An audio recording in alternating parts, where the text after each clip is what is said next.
Mesdames et messieurs, bonsoir. Je vous demande de bien vouloir accueillir Monsieur Jean-Sébastien Laloy, maire de Cussey.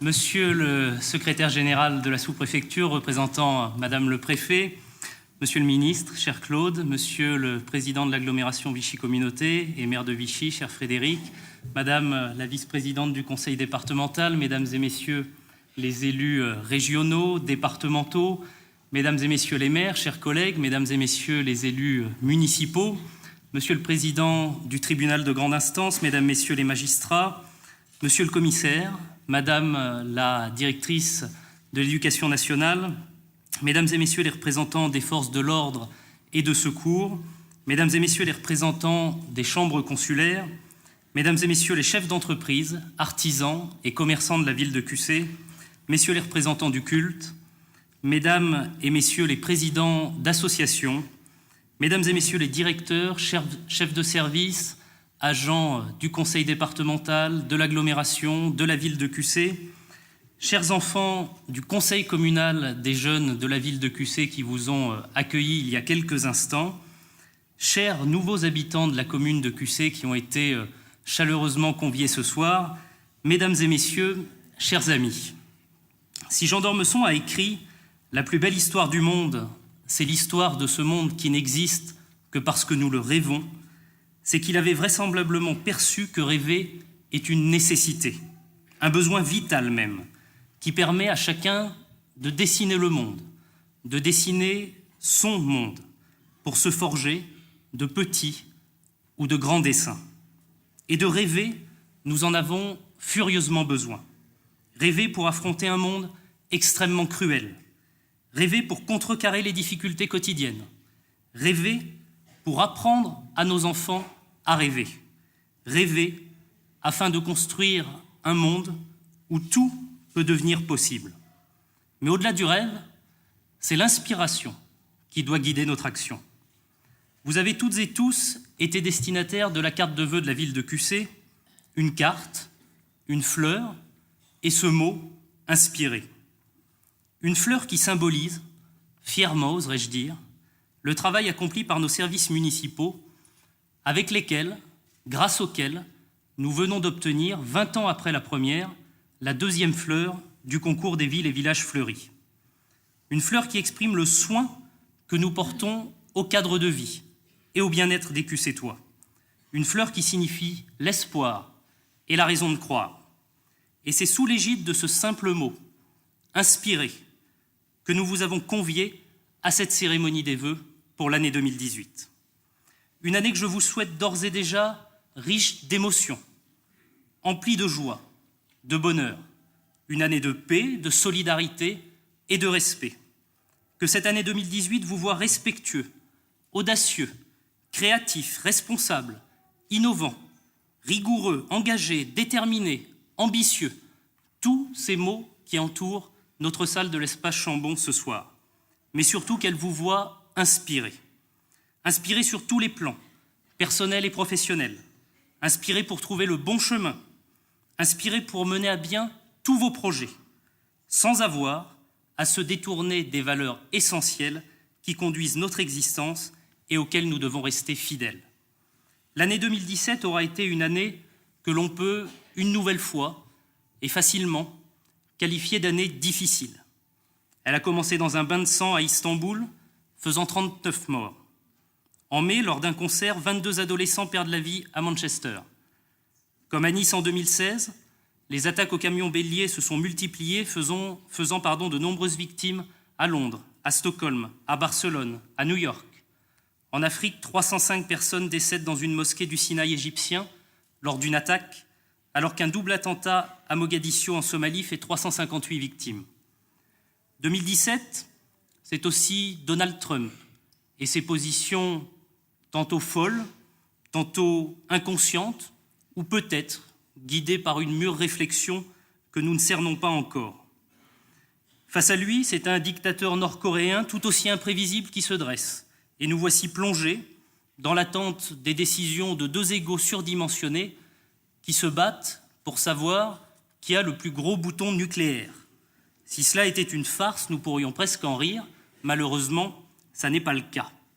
Mais il y a aussi, en ce début de XXIe siècle, si nous prenons un peu de hauteur, de belles raisons d'espérer. Malgré toutes les nouvelles du quotidien qui nous assiègent et qui nous feraient presque penser que l'avenir n'a jamais été aussi sombre. Car 2017 a-t-elle finalement été une si mauvaise année pour l'humanité? La réponse, au risque de surprendre, et de mon point de vue, est non.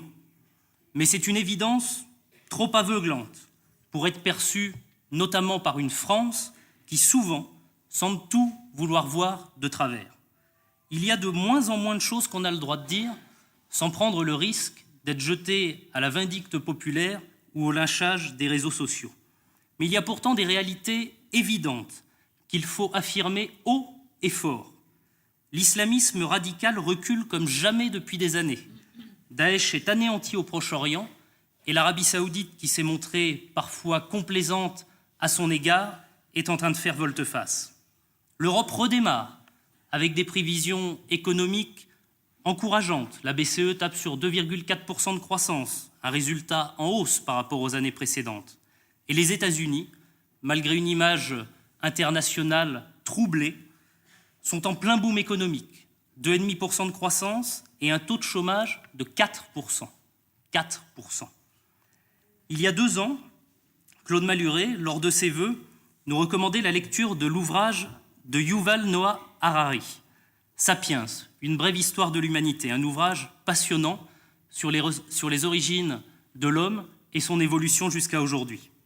Je vous propose cette année la lecture de son nouveau best-seller, Homo Deus, tout aussi passionnant que le précédent. Il faut parfois se méfier des livres prospectifs qui dérivent quelquefois sur la science-fiction.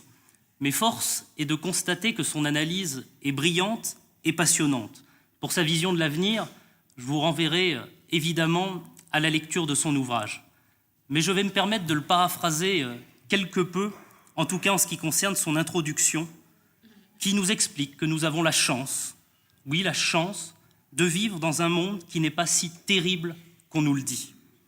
Car en ce début de XXIe siècle, on ne meurt quasiment plus de faim, quel que soit le coin du monde où l'on se trouve.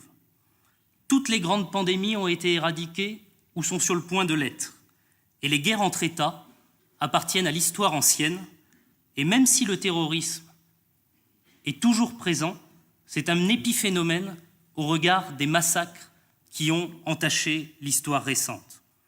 Dire cela peut paraître irréaliste ou inconscient lorsque chaque jour, les médias nous abreuvent de catastrophes, de morts, de malheurs, partout à travers la planète. Il faut pourtant réussir à nous extraire de ce catastrophisme ambiant et à regarder quelques instants la réalité du monde qui nous entoure. La pauvreté n'a jamais été aussi faible. En 30 ans, le nombre de personnes vivant sous le seuil d'extrême pauvreté est passé d'1,9 milliard à moins de 800 000. Sur le plan de la famine, il y a aujourd'hui 3 fois plus de personnes qui meurent d'obésité que de personnes atteintes de sous-nutrition. Et pour la première fois de l'histoire de l'humanité, les États, les entreprises, les individus n'envisagent pas l'avenir immédiat en se demandant si une guerre est sur le point d'arriver. Lorsque la France construit son budget, le ministre des Finances ne se demande pas s'il faut mettre quelques milliards de côté au cas où la France engagerait un conflit armé avec l'Angleterre. Et quand les constructeurs automobiles envisagent leur stratégie commerciale en Europe de l'Est, ils ne se demandent pas si l'Allemagne est sur le point d'envahir la Pologne. Selon Harari, l'humanité n'aura donc plus à se soucier, d'ici quelques années, des fléaux qui ont marqué tant de siècles, voire tant de millénaires de l'espèce humaine. L'homme ne mourra plus sur les champs de bataille, il ne mourra plus non plus de la peste ou de la variole, et il mangera à sa faim. Et sans doute vivrons-nous bien au-delà des 100 ans, en pleine forme, et peut-être même, allez savoir, en étant heureux. Tout cela a de quoi nous faire relativiser bien des malheurs du quotidien, si tant est que l'on ait la volonté de prendre un peu de hauteur face à tous ces événements qui bouleverse nos habitudes. Et même en France, et je parle avec une certaine prudence et une certaine réserve, même en France, la situation semble connaître une embellie. La courbe du chômage tendrait enfin à s'inverser, les prévisions de croissance sont en hausse, et les partis extrêmes semblent décrédibilisés après des résultats électoraux pourtant records il y a encore quelques mois. À QC, pour passer à QC, un seul chiffre a marqué notre année 2017, 80.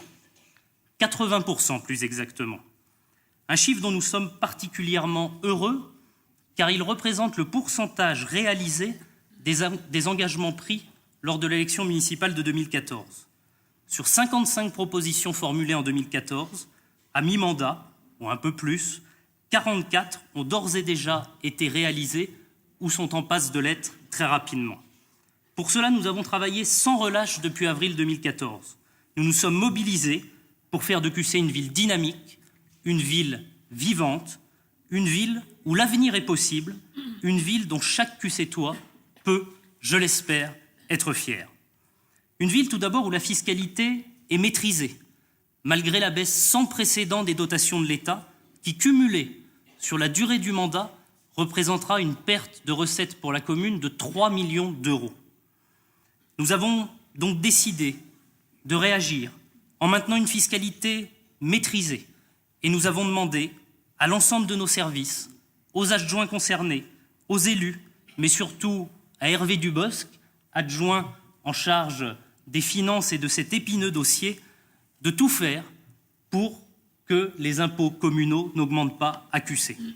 Pour faire face à la baisse des dotations, sans jamais être tenté d'actionner ce levier fiscal, nous avons, en 2 ans, économisé 1 200 000 € sur le budget de fonctionnement de la commune. Renégociation de tous les contrats d'assurance et de maintenance, mutualisation de nos services avec ceux de l'agglomération, numérisation du conseil municipal, adopté par 31 élus sur 33, mais pour 2018, on ne désespère pas d'aller jusqu'aux 33 élus dotés de tablettes numériques pour le conseil municipal, contrat de performance énergétique avec déploiement de la technologie LED sur l'ensemble du réseau d'éclairage public, et j'en passe. C'est la somme de toutes ces actions responsables qui nous ont permis de faire face aux contraintes budgétaires qui nous sont imposées, mais surtout qui nous permettent d'investir toujours pour la commune de QC. Entre une fiscalité maîtrisée et l'augmentation des investissements, nous avons fait en sorte que les finances communales participent à la relance économique au profit des entreprises de QC et par conséquent au profit de l'emploi. Nous avons souhaité faire de QC une ville où l'on se sent en sécurité, car la sécurité est la première des libertés, celle qui conditionne l'exercice de toutes les autres. Avec Annie Corne, adjointe notamment en charge de la sécurité, nous nous sommes employés durant cette première partie de mandat à répondre à cette préoccupation qui était l'une des premières priorités des habitants lors des élections de 2014. Nous avons déployé le réseau de vidéoprotection sur l'ensemble de la commune, qui est aujourd'hui pleinement opérationnel. Et d'ores et déjà, le nombre d'incivilités est en baisse et l'exploitation des images, en lien avec la police nationale, permet de faire avancer un certain nombre d'enquêtes. Notre police municipale, dont nous renforçons les effectifs, patrouille depuis cet été en VTT, dans les rues de QC, pour avoir une police municipale proche des habitants, sur le terrain, à l'écoute, pour prévenir et aussi, si besoin, pour sanctionner. Enfin, nous avons investi plusieurs dizaines de milliers d'euros pour sécuriser l'ensemble des écoles de notre commune. Tout cela ne fait pas de QC une ville sécuritaire, comme j'ai pu l'entendre. Les actions engagées ne relèvent pas de la dictature de l'immédiateté. Elles sont réfléchies, respectueuses des libertés individuelles des QCtois. Nous répondons aux incivilités, à la petite délinquance, de manière ferme, de manière proportionnée, de manière déterminée, bien loin des discours angéliques et naïfs de certains.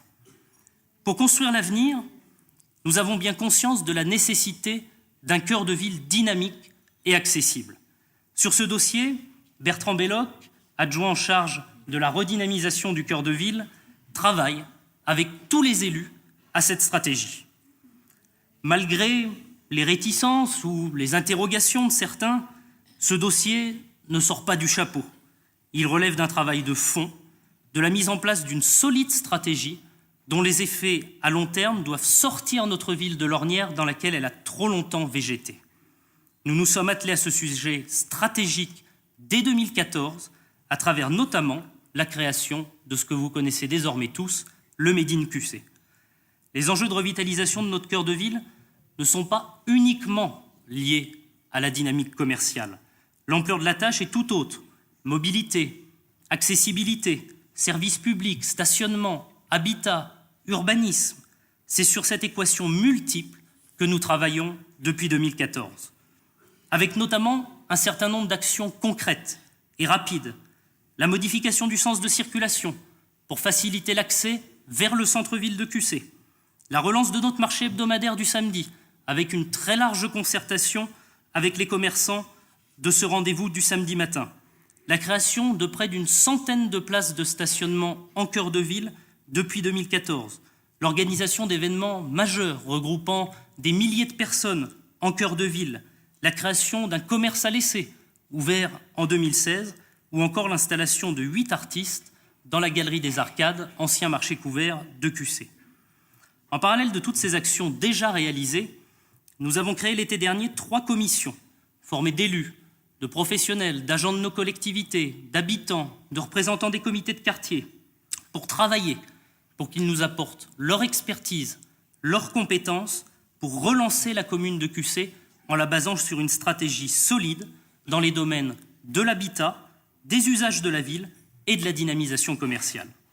Et nous venons de conclure un partenariat, c'est une première à QC, un partenariat avec l'École nationale supérieure d'architecture de Paris pour la réalisation d'un plan guide qui verra, dans les semaines qui viennent, plusieurs membres de l'École d'architecture de Paris se rendre à QC pour imaginer ce que sera notre ville dans 10 ou 20 ans.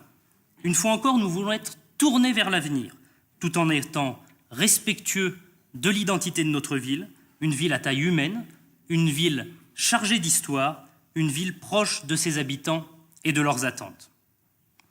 Les chiffres de l'INSEE, parus il y a quelques jours, montrent pour la période 2010-2015 une perte de vitesse à QC. Et tout porte à croire que le manque d'efforts dans certains domaines que je viens d'évoquer durant tant d'années aura nui à la dynamique et à l'attractivité de la commune de QC. Et nous allons donc tout mettre en œuvre pour inverser cette tendance et faire en sorte que QC soit de nouveau une ville qui se développe, une ville qui attire, une ville qui se modernise et donc une ville qui gagne des habitants. Depuis 2016, un chiffre encourageant vient nous conforter dans notre action. 8 commerces ont ouvert à QC depuis 1 an. Alors avis aux mauvaises langues qui préfèrent, avec des discours négatifs, dire que les rues sont désertées, que les commerces ferment les uns après les autres, qu'on n'arrivera jamais à relancer l'activité commerciale de notre ville, ce chiffre est particulièrement encourageant. Il est le signe qu'une relance du commerce de proximité est possible à QC et que les habitants attendent cette dynamique. Pour ma part, je reste persuadé qu'un cœur de ville dynamique, qu'un cœur de ville qui bat, agit sur toute la commune. Et c'est pour cela que nous travaillons sans relâche sur ce dossier pour rendre le cœur de ville de QC attractif de nouveau. Je profite de ce moment pour souhaiter la bienvenue aux nouveaux habitants de la commune de QC. Ce sont plusieurs dizaines à avoir été conviés ce soir et je tenais évidemment, avec l'ensemble de l'équipe municipale, à leur souhaiter la bienvenue dans la commune de QC qui, je l'espère, leur offrira un cadre de vie agréable ici à QC. En 2014, nous prônions avec Hervé Dubosc un développement économique au service de l'emploi. Alors que certains nous opposaient que l'emploi n'est pas une compétence de la mairie, que ce n'est pas à la ville de s'occuper de ça, que c'était simplement un coup de communication, nous opposons aujourd'hui un certain nombre de réalisations. La création du label Made in QC, avec les associations qui en ont découlé, 3 réseaux de professionnels actifs dans notre commune, plusieurs salons Made in QC organisés dans notre commune, 9 journées de l'emploi organisées essentiellement par Anicorn et qui ont regroupé plus de 500 participants. Toutes ces actions qui ont permis à la ville de QC, il y a quelques semaines, de décrocher un prix national pour son action en faveur du développement économique local et de l'emploi. Un prix doté de 10 000 € qui vont être intégralement reversés à l'association Made in QC Entreprises pour un nouveau dispositif qui sera lancé en ce début d'année 2018 et qui permettra des parrainages entre chefs d'entreprise et demandeurs d'emploi pour accompagner ces personnes vers l'insertion professionnelle en lien avec la mission locale de Vichy dont je salue les représentants. Mais il y a un autre chiffre dont nous sommes particulièrement satisfaits. Ce chiffre, cette fois-ci, c'est 34. 34 personnes qui ont retrouvé un emploi durant ces derniers mois grâce aux actions que je viens de détailler. 34 QCtois sortis du chômage, grâce à un travail de terrain de l'ensemble des partenaires, grâce à la somme des efforts de toutes les personnes qui agissent au sein de la municipalité pour cette politique de l'emploi, 34 changements de vie qui confortent notre détermination en faveur d'une politique de l'emploi municipale. Le Made in QC, c'est tout cela. Valoriser les entreprises, valoriser les chefs d'entreprise qui constituent une richesse pour notre commune, valoriser ces entreprises qui embauchent à QC et grâce auxquelles 34 QCtois de plus sont aujourd'hui dans la vie active. Il est clair que dans ce domaine, l'action prime sur l'art de médire. Que ce soit dans le domaine de l'emploi ou bien dans le secteur social, nous nous sommes engagés à faire de QC une ville juste et solidaire. Et c'est Josiane Cognier qui œuvre dans le cadre de cette thématique. Nous connaissons les difficultés croissantes qui pèsent sur chacun, et notamment sur les seniors. Et les choses risquent malheureusement de ne pas s'arranger. En réponse, nous avons mutualisé le service de portage des repas avec le CCAS de la ville de Vichy. Et grâce à cela, nos aînés bénéficient de repas de qualité 1 € moins cher qu'auparavant. Dans le même sens, avec Vichy toujours, nous avons mutualisé notre service d'aide à domicile. Il est aujourd'hui géré par la ville de QC et il permet de dispenser 45 000 heures de travail à domicile auprès de 140 bénéficiaires. Dans notre quartier prioritaire de Presles-Arcin, l'embauche d'un médiateur de quartier en contrat aidé avec l'État a permis de recenser près d'une centaine de demandeurs d'emploi qui vont bénéficier dans les prochains mois d'heures d'insertion professionnelle dans le cadre du chantier de renouvellement urbain du quartier de Presles. Une ville juste, une ville solidaire, c'est avant tout une ville pour tous. Grâce à la commission d'accessibilité qui se réunit avant chaque grand chantier, nous faisons en sorte que l'accessibilité aux personnes à mobilité réduite soit une réalité. La commission se réunit, elle analyse les difficultés, elle émet des recommandations et à l'issue des travaux, elle vérifie que les espaces publics rénovés sont désormais accessibles aux personnes à mobilité réduite. Une ville juste et solidaire, c'est aussi une ville qui respecte chaque enfant, quel que soit son établissement scolaire. Notre début de mandat aura été marqué par l'assouplissement des relations entre la mairie et les établissements privés de la commune de QC. Aujourd'hui, les spectacles scolaires sont ouverts à tous les enfants, sans distinction. De la même manière, écoles publiques et privées participent activement aux commémorations patriotiques qui sont organisées. C'est toujours un bonheur de voir autant d'enfants s'inscrire dans le devoir de mémoire. Je vais vous faire grâce des détails chiffrés de notre action dans ces domaines. Je vais vous en faire grâce parce que j'estime que nous n'avons pas à prouver que le secteur social nous tient particulièrement à cœur. La plus grande des bêtises est d'imaginer, comme pour la culture, que le secteur social, que la solidarité est l'apanage d'une seule famille politique. Ça n'est pas le cas, ce sont des discours dépassés et nous prouvons chaque jour que nous sommes engagés pour une ville juste, une ville solidaire, où notre action est sincère et respectueuse.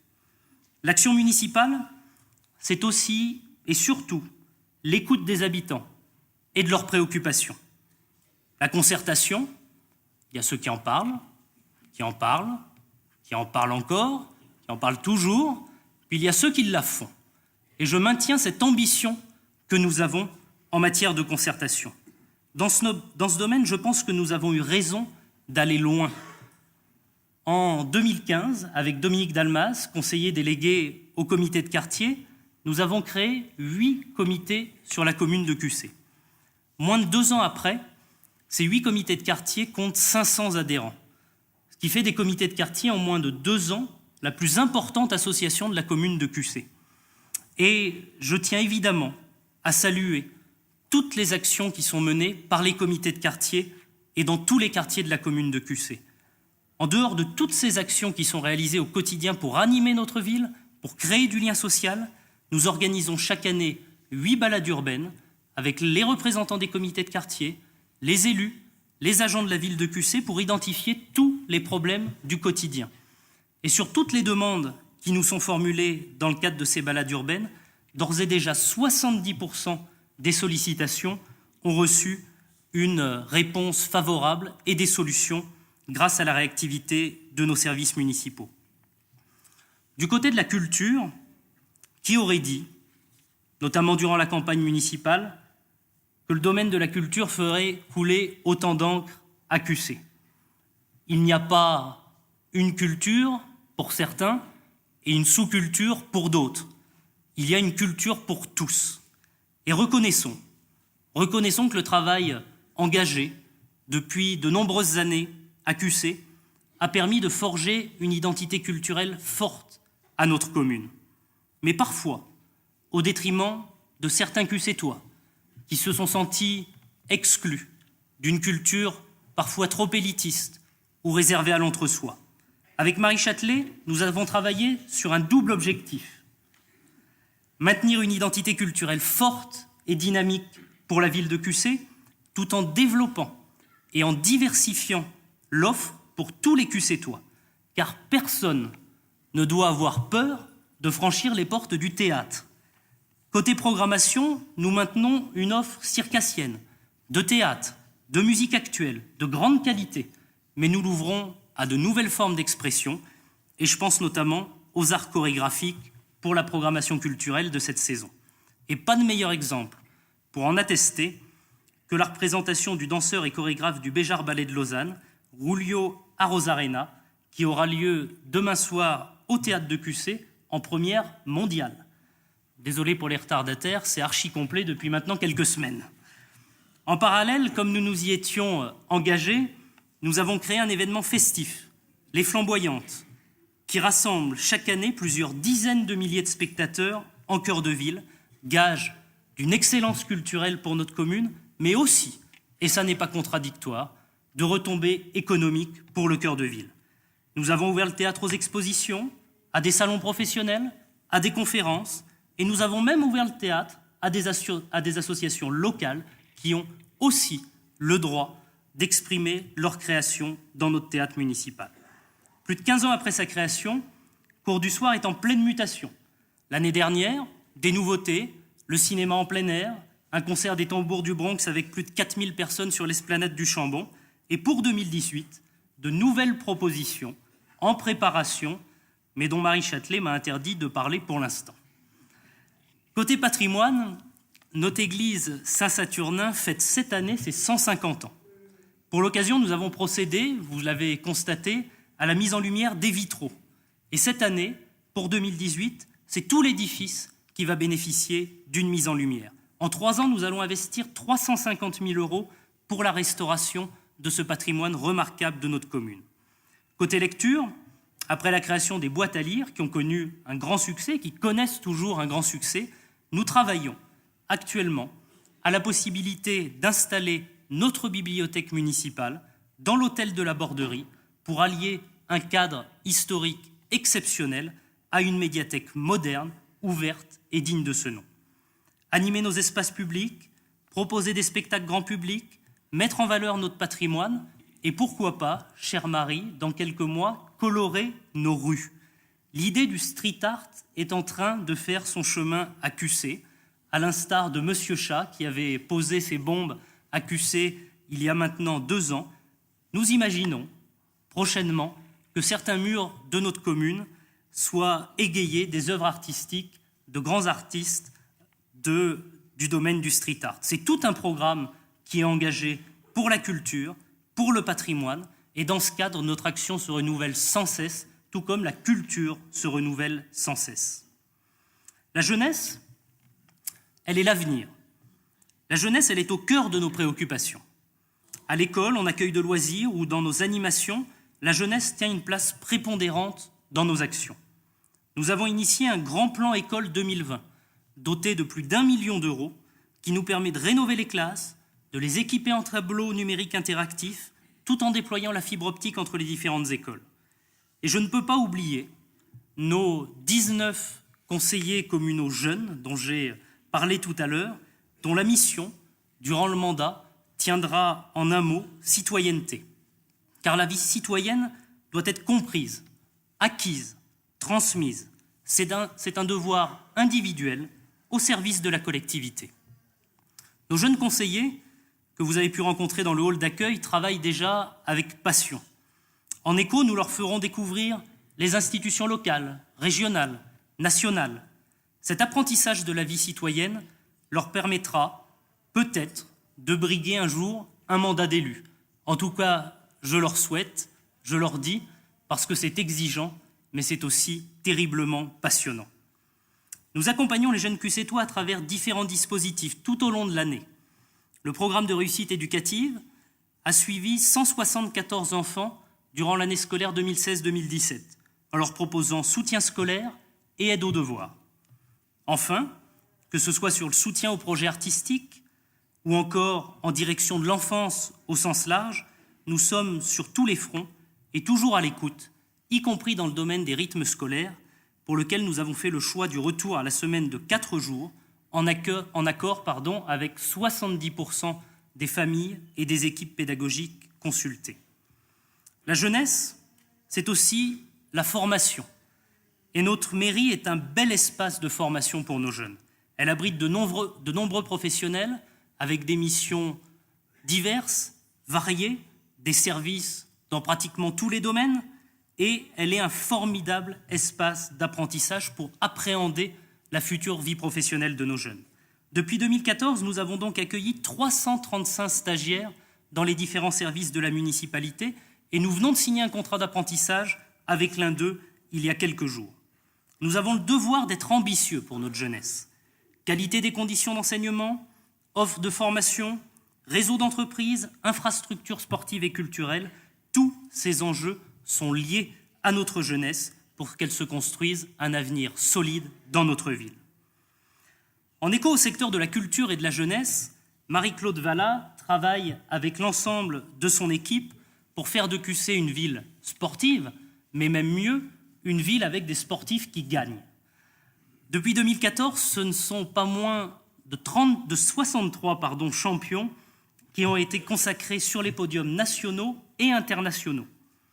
Aussi, afin d'être un soutien permanent et attentif pour nos associations sportives, nous consacrons chaque année plus de 450 000 € de subventions directes ou en mise à disposition d'équipements sportifs pour nos clubs. Et côté investissement, nous avons rénové il y a quelques semaines l'ensemble des cours de tennis de la commune. Nous avons créé 2 cours de paddle, les premiers de l'agglomération. Je remercie d'ailleurs l'engagement de la communauté d'agglomération, du conseil départemental et de l'État pour le soutien financier dans ces projets. 2018 sera quant à elle l'année du ballon du côté des investissements, puisque c'est le stade synthétique René Ferrier qui sera entièrement rénové au stade Jean Moulin. Le projet urbain tient lui aussi une place prépondérante dans notre mandat. Notre logique d'investissement est, je l'ai déjà dit, d'œuvrer en faveur de la relance économique locale. Et les besoins sont majeurs. Bâtiments souvent énergivores, inadaptés, mal entretenus, espaces de circulation quelquefois indignes d'une commune de notre strate, nous listons les urgences et nous avançons pas à pas dans la mesure de nos moyens financiers. Face aux besoins de réfection grandissants des trottoirs de la commune, l'enveloppe destinée aux travaux de voirie hors grand projet est passée de 300 000 à 450 000 € l'an passé, sous la houlette d'Annie Dauphin, adjointe en charge des travaux. Face au manque de stationnement, je le disais, nous avons créé près d'une centaine de places en centre-ville, et à ceux, sur un projet de l'année 2018, à ceux qui se dressent contre le réaménagement de la place Victor Hugo pour diverses raisons, et souvent sans même connaître le projet, je préfère répondre que la bataille pour un centre-ville dynamique ne se gagne pas en regardant dans le rétroviseur. nous devons aller vers l'avant. Et des espaces publics de qualité, attractifs, rénovés, en phase avec les attentes des habitants est primordial pour participer à cette dynamique de redynamisation du cœur de ville. C'est même essentiel. On ne relance pas un cœur de ville dont les espaces publics ne sont pas adaptés à la balade, à la promenade, à la découverte des commerces. Nous allons donc proposer un réaménagement qui conciliera la place de la voiture, le stationnement, la proximité des commerces, sans perdre, je le précise, aucune place de stationnement dans le cadre de cette rénovation, contrairement à tout ce qui a pu être véhiculé, et qui permettra aussi d'offrir une large place aux piétons, à la détente, aux terrasses des cafés et restaurants, mais aussi à l'organisation de grandes manifestations sans avoir à bloquer systématiquement la circulation et le stationnement dès que nous organisons des événements en centre-ville. C'est un projet réfléchi. Il tient compte des exigences de circulation, de stationnement, de bon développement de nos commerces, de la mise en perspective de notre Église dont je parlais tout à l'heure, de la nécessaire harmonie du mobilier urbain en cœur de ville et des conditions d'organisation des grands événements. Ce projet, il est aussi concerté. Nous avons organisé des réunions de travail avec les riverains, avec les habitants, avec les comités de quartier qui ont été consultés et écoutés dans l'élaboration de ce projet. Il refera finalement de la place Victor Hugo ce qu'elle a été, ce qu'elle n'est plus, l'agora du cœur de ville de QC. Tous ces projets urbains ne seraient pas sans la participation financière importante de nos partenaires. À nos côtés, le plus souvent, l'agglomération Vichy Communauté, dont je salue le président actuel, Frédéric Aguilera, et l'ancien président Claude Malhuret, qui ont toujours à cœur de soutenir les projets de la ville de QC. Avec le soutien de l'agglomération, nous allons créer, en lien avec la reprise de la place Victor Hugo, un pôle intermodal à l'intersection du boulevard de Gaulle et de l'avenue du Drapeau.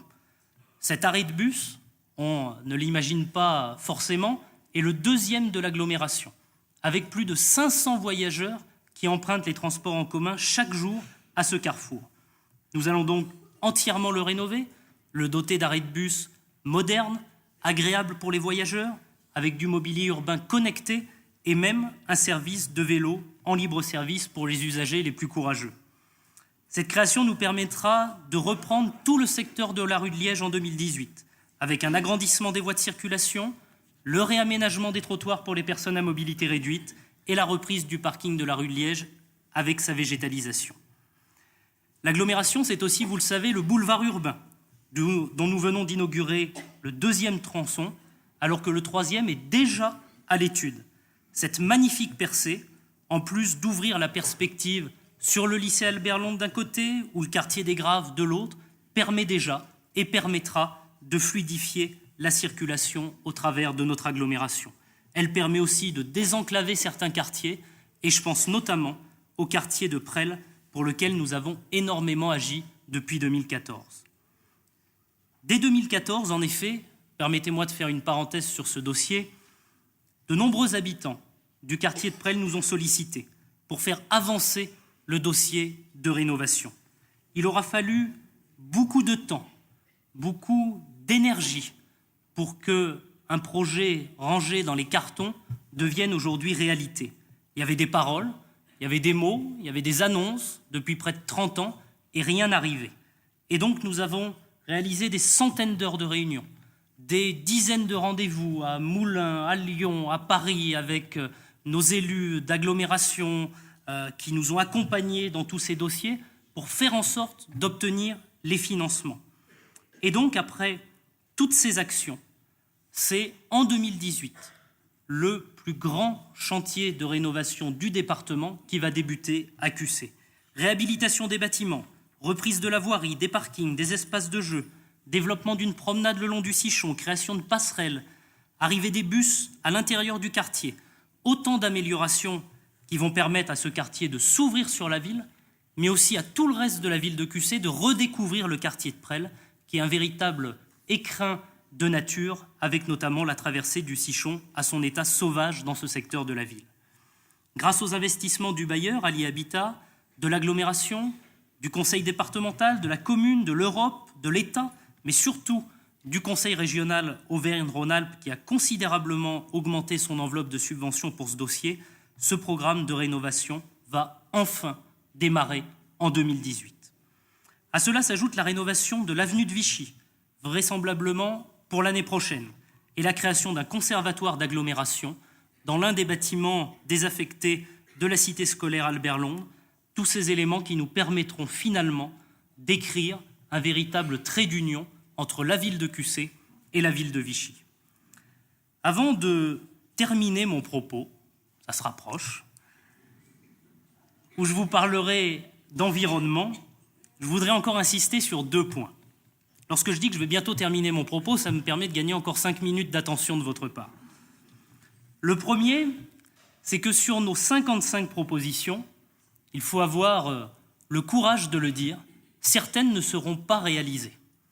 La baisse des dotations de l'État n'y est évidemment pas étrangère, mais d'autres éléments, indépendants de notre volonté, comme l'on dit, ont évidemment mis à mal certains projets. Et je pense ici à la pollution découverte sur le site des Préférés, qui est venue mettre à mal le projet de résidence senior qui était pourtant considérablement avancé il y a encore un peu plus d'1 an. Mais à nos 80% viennent s'ajouter d'autres réalisations pour les Cussétois.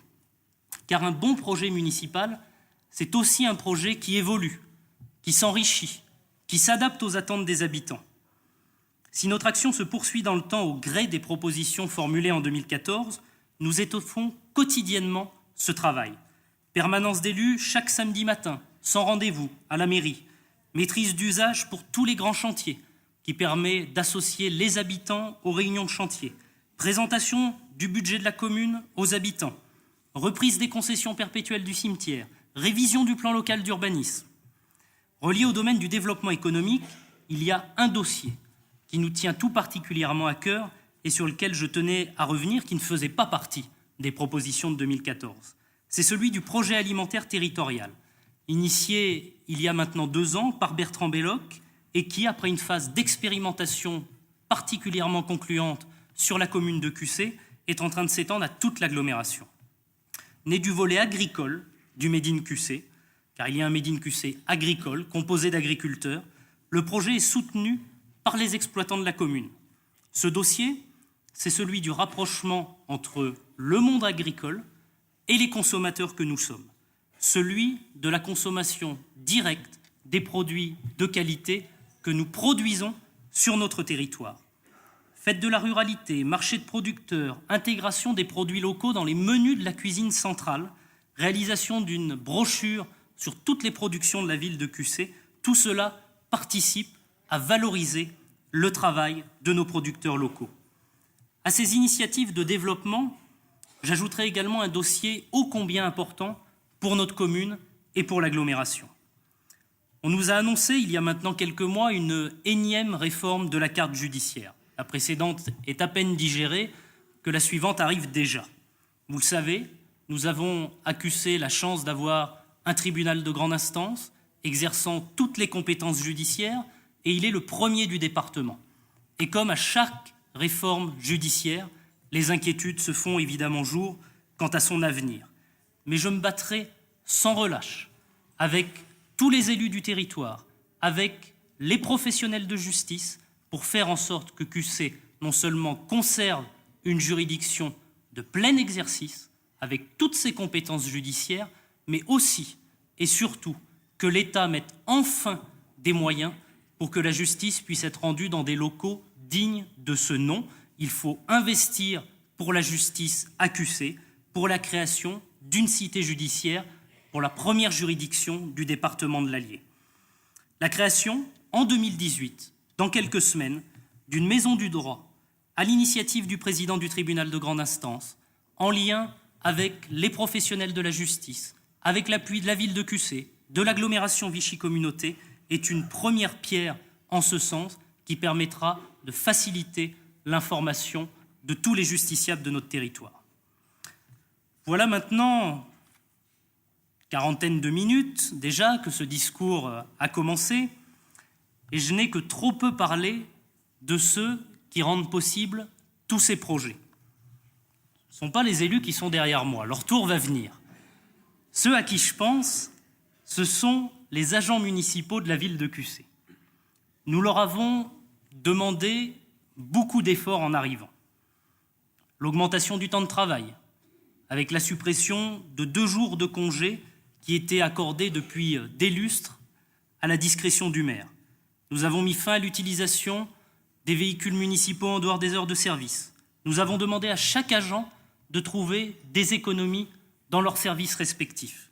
Mais nous avons dans le même temps mis en place des plans de formation de meilleure qualité. Nous avons créé un comité d'hygiène, de sécurité et des conditions de travail qui travaille activement sur les conditions de travail des agents. Nous avons ouvert la mobilité sur tous les postes pour que chacun puisse évoluer au sein de notre mairie. Nos agents municipaux, c'est notre force. Ceux qui vous accueillent tous les jours, ceux qui répondent à vos attentes, à vos demandes, sans jamais se départir de leur sens aigu du service public. Qu'ils soient toutes et tous remerciés ici ce soir. Certains sont dans la salle en tant qu'invités, mais d'autres travaillent également ce soir, dans la salle, en cuisine, à l'accueil, et je tiens à les en remercier sincèrement, et je vous demande même de les applaudir s'il vous plaît.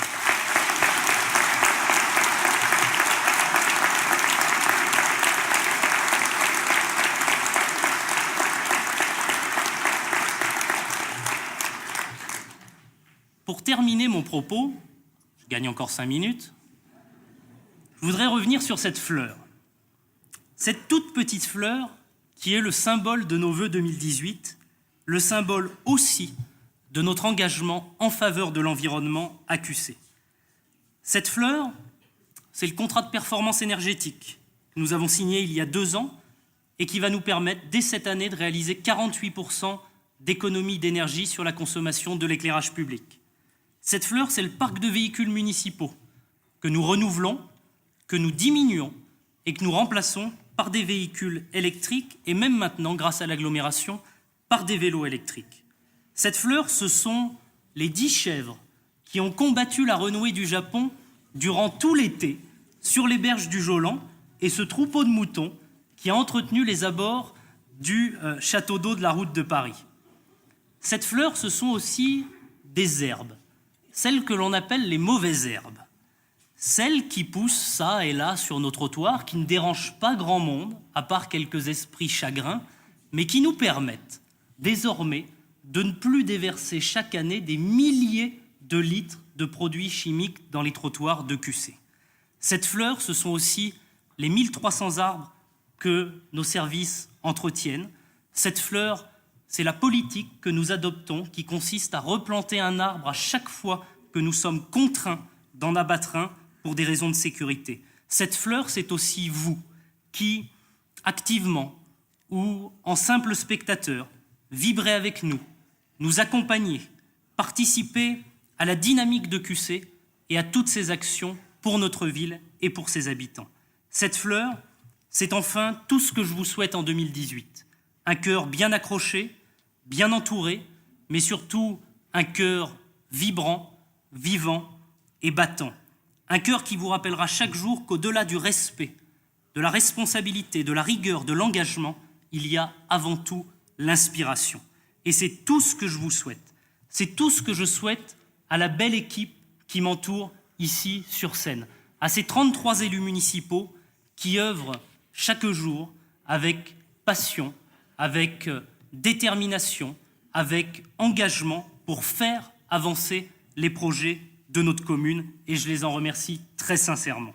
Et comme dirait quelqu'un de particulièrement apprécié et que je ne pouvais pas ne pas citer ce soir, qu'en 2018, on vous donne l'envie d'avoir envie. Excellente année à toutes et à tous, et merci beaucoup.